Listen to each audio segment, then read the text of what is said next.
the ash. Yeah, ho, we tapping and passing like magic. No, we not asking, we see it, we grabbing. Diamonds, they flashing, go blind when I'm passing. Mask on, I'm clapping, no mask on assassin. Jugging, we snatching, all black is the fashion. We not the same, bro, just look at the fabric.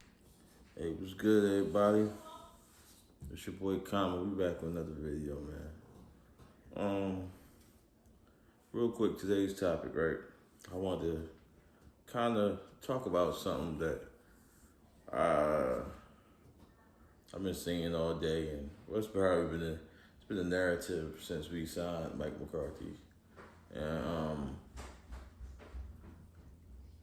that with the clock management thing, and I seen the guy Colin Cowherd say it's always been a problem with him as a head coach and blah yada yada yada yada yada. So people try to make it seem like we winning despite Mike McCarthy, instead of him having a helping hand and us being successful and being well prepared on Sundays.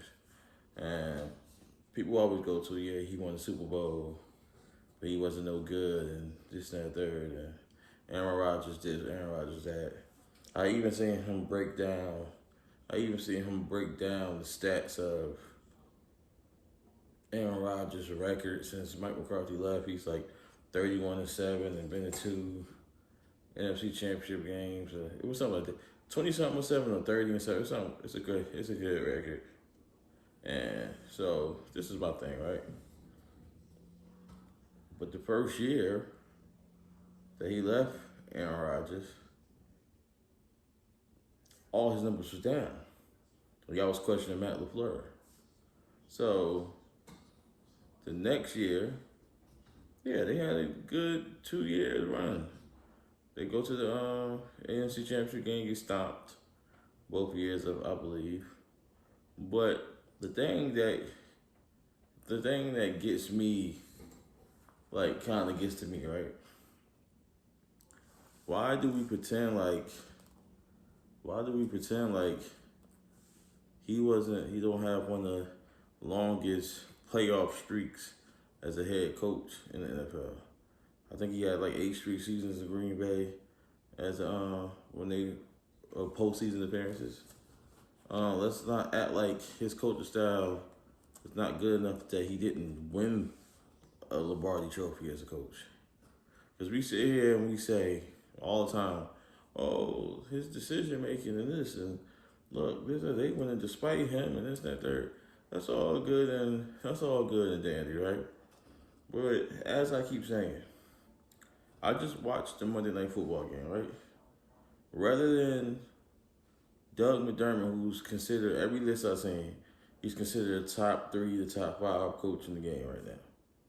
Rather than him, they're in the red zone. Rather than him kicking a little 20-something-yard field goal to send this game into overtime, he went for an aggressive call. They wound up getting stuffed. Tennessee wins the game 31-34. Does that make him a bad coach? I mean, no. Everybody does questionable things. There's no coach that's perfect. Look at Cliff Kingsbury, right? They're 6-0 this year, right? What he been there? A year or 2 years?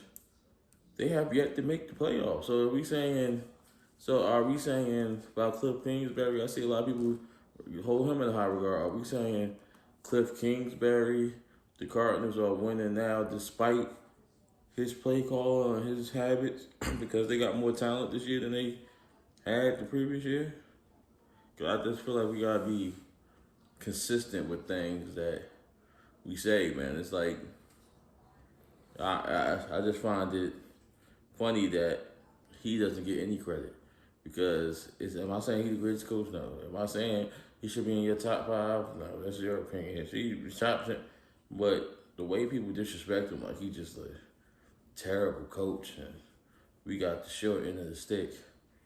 I heard this man preach all summer long, even coming into last year, put emphasis of being a balanced attack, running the ball, right? So this year, week 1, we don't run the ball. So all the Cowboys, same old Cowboys. And he turned out, based off what the looks that the defense gave us, Dak Prescott, he scored. It was 28 run plays called, and Dak Prescott checked out a majority of them because the looks the defense was presenting. Am I saying he wrong? No. So then the next few weeks, we run the ball down everybody's throat.